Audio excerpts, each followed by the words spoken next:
Libra. Welcome to Pandora Astrology's monthly horoscope for May of 2022. We are the astrologers of Pandora Astrology. I'm Jamie Kell Miller. I'm in Berkeley, California. I'm Julia Mijas in Pioneer, California. Well, Libra, we've got fantastic news for you. Jupiter is ushering in a relationship luck year for you. Whether you're looking for love or craving a renaissance in your long-term relationship, this transit can help you. And you'll probably want to know the timing of it for you personally.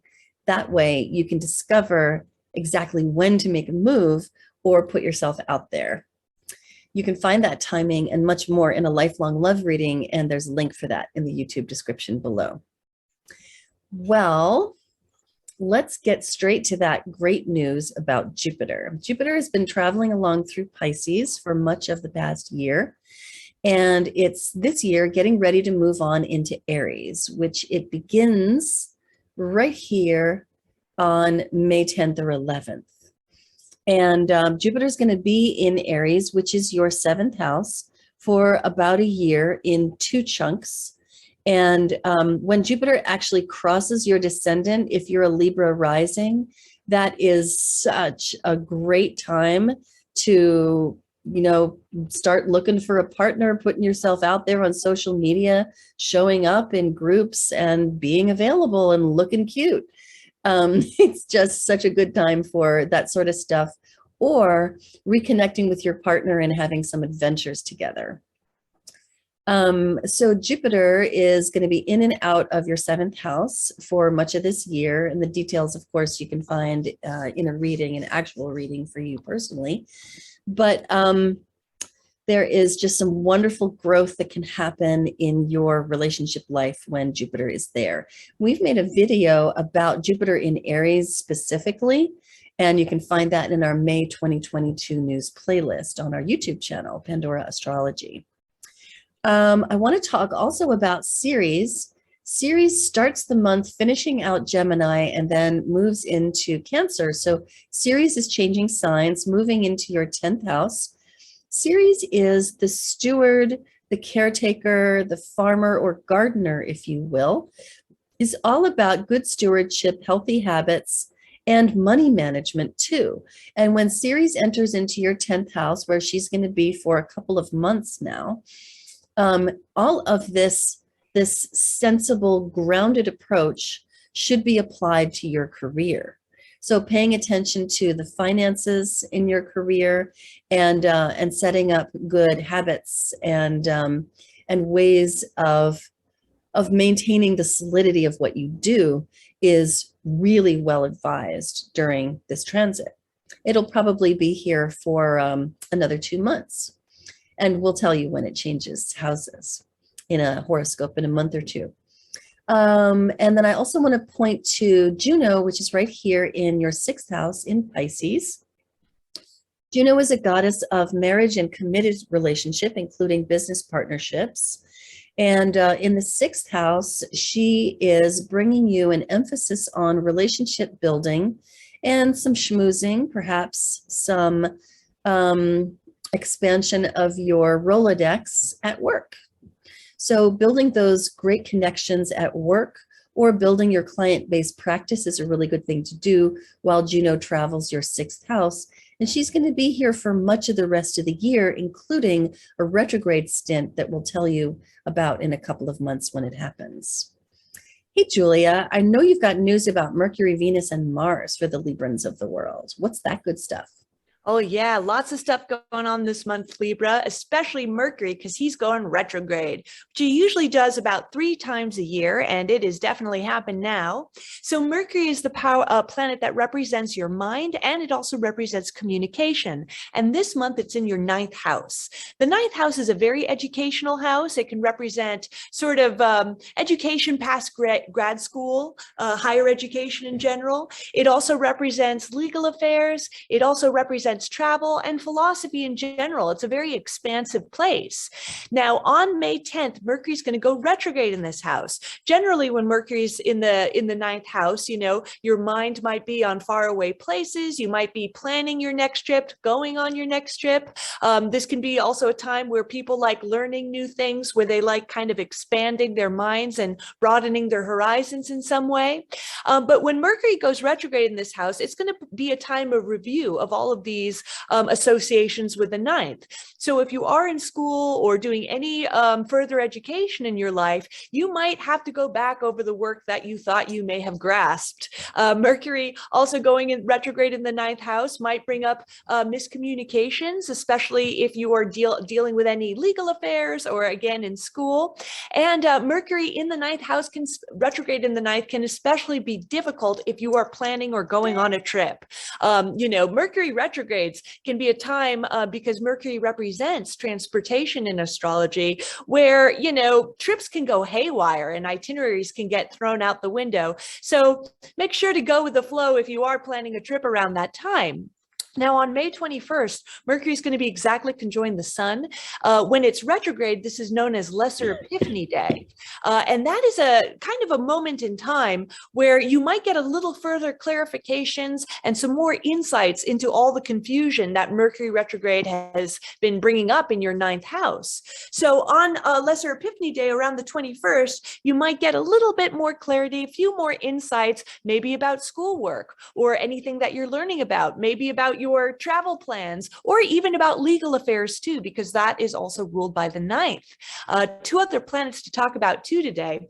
I'll mention some things about Venus because she's the planet of art. Oh, hey, Julia, I just had a thought. I wonder if Mercury's starting out retrograde in the ninth, but traveling back into the eighth could lead some of the students of the world to have to like redo some of their student loan filings or anything like that. Very well could, yeah. It won't be going back into the eighth this month, though, I don't think. Maybe that'd be next month? It does, yeah. Oh, it does. At the end of the month, it does. So, you know, maybe just really dot all the I's and cross all the T's when it comes to any, you know, student loan papers or grants that you have to fill out. Yeah, no, that makes a lot of sense. Totally. Now, Venus, the very beginning of the month on the 2nd, she's going to be entering your 7th house. And this is definitely one of her favorite houses to be in because the 7th house represents your romantic relationship.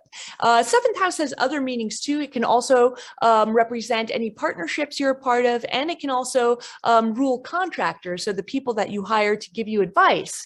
So with Venus in your 7th for most of the month, Libra, this is going to be a wonderful time in your relationship. Venus brings a lot of harmony and pleasure wherever she goes. And if you're single, it can be a great time for dating and meeting someone new. Other good things about Venus in the 7th is it can be also a nice time for hiring a contractor if you need a second opinion on anything like a doctor or a lawyer. And then on the 28th, Venus is going to be entering your 8th house, the house of other people's money. And she's going to be bringing a lot of her luck and pleasure, probably to the financial sphere of your life. And we're going to really cover that transit in a lot more depth in next month because it's going to be mainly taking place then. And then finally, I'd like to say a few things about Mars, the planet of action and activity. So Mars starts the month in your 6th house, and it's going to be there for about 3 weeks, so a good chunk of the month. And the 6th house, it's a work house. It can represent your job, the people you work with. It can also represent your habits and routines, you know, any sort of rituals that you go through every day. And the 6th can also represent health too in the chart. So Mars in the 6th. Now, since Mars is about action and activity, Mars can also be, wherever we have Mars, we can also run into some frustrations and flare-ups as well. So in the 6th house, this could be a time where maybe you're not seeing eye to eye with the people you work with, whether that's your boss or coworkers or clients. Mars in the 6th, if you're dealing with any chronic stuff, particularly inflammation, can sometimes have chronic issues act up. So, you know, if you have things like migraines or difficult menstrual cycles or things like that, you know, might be kind of acting acting up. But a wonderful thing about Mars in the sixth is it can be really good at especially starting a new physical routine. The sixth house, since it represents your day-to-day rituals, and Mars is the planet of activity, I think the best use of this transit is to try to put in place a really good physical routine that will be very supportive to your health. Then on May 24th, Mars is going to enter your seventh house. And at that time, Venus is going to be leaving a few days later. So that means at the tail end of the month, where you had a very harmonious time getting along with your partner, if you are in a relationship, when Mars jumps into the seventh after the 24th, you might also start getting a little bit annoyed and frustrated with your partner too. And they might be feeling the same towards you. And it can also be a time where working with consultants can be a little bit trickier as well. Yeah, absolutely. What a good warning. So I want to speak to a couple of moons that are happening this month and also a seasonal change. The first one is a full moon and also lunar eclipse in Scorpio, which falls in your second house. So here's the moon. We know that this is an eclipse because of the way the moon is close to a node. This is the south node, while the sun is also close to a node, in this case, the north node. And a full moon is already a time when emotions tend to run high. A full moon in Scorpio kind of doubles that, and then make it an eclipse, and you can double that again and make it a total eclipse. And well, you heard me. So I think that really the thing to consider here is that this is falling in your second house, which is the house of things that belong to you, your money, your possessions, your body, your security and safety. And so this could bring up a lot of emotion about those things and a lot of feelings of uncomfortable dependency and entanglement with others around these things, which might have led to some bitterness over time. And so you could experience like an emotional explosion, which shows you your shadow, things that you'd rather not look at every day in this arena. And that could come up around things financial or your own personal safety. Might be better to just stay home during this moon. I wouldn't call it a good night to go out to a party or stay out late at a bar.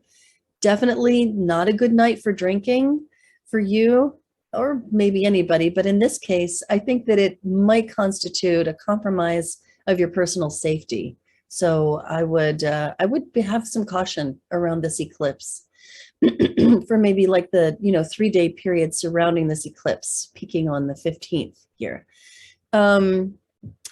But we have made a video about this eclipse, and there are a lot of mitigating influences. So I don't want to leave you with like this cloud of fear over your head. In that video, we call this moon Cradled by Spiritual Action, and there's a lot of sweetness to it. So you can check that out in our May 2022 news playlist on our YouTube channel. You could also find it on our forecast page on our website, pandorastrology.com. So the next thing that happens is that the sun changes signs. It started out the month and really spends the first 2/3 of the month here passing along through Taurus, which generates, Taurus generates a mood of stability and groundedness and thoroughness and consistency and reliability. But long about the 21st, which is also Lesser Epiphany Day, which Julia spoke of, the sun moves into Gemini and also connects up with Mercury right here at the beginning of Gemini. And the two are going to bypass each other as Mercury continues retrograding, moving backwards, while the sun moves onward into Gemini. And Gemini is a season that is much more light. It's an air sign. It's a cerebral sign. And so this is a sign that loves stimulation and conversation too. The sun enters into your 9th house during this season, and wherever the sun goes, we want to shine the sunlight of our high quality attention in that area, because it's this sunlight that makes things thrive. And this is the area, as Julia described it, of travel, of higher education, expanding the mind, growth, expansion, and adventure of all kinds. And so as the sun enters this house, you may find that your desire to travel or to tread upon a growth path or to expand your mind and your learning in some way increases during the season of Gemini. The last thing I want to tell you about is that there is a new moon coming on May 30th, and this is the new moon in Gemini, which is where you're going to really feel that that travel bug hit you, if it hasn't already, that desire to expand. And if you have done the rethinking and the reconsidering that Mercury asked you to do, and you have shown the spotlight of your good attention in this ninth house area of growth and expansion, the way the sun has asked you to, then when the moon comes along and conjuncts this sun on the 30th, is a really great time to plant seeds for new beginnings about how you may grow further in the future. And we're calling this moon Truthful Words Help Set Relationship Boundaries. And that's because of the influence of Juno in this particular transit and some other things as well. So yeah, I believe that's what we have for you today, Libra. Hope you enjoyed it. You can always find your horoscope on our website, pandoraastrology.com, in the horoscopes tab. You can get a reading in the readings tab. There are classes on offer as well. And until next time, we'll see you around the cosmos. Bye. Bye-bye.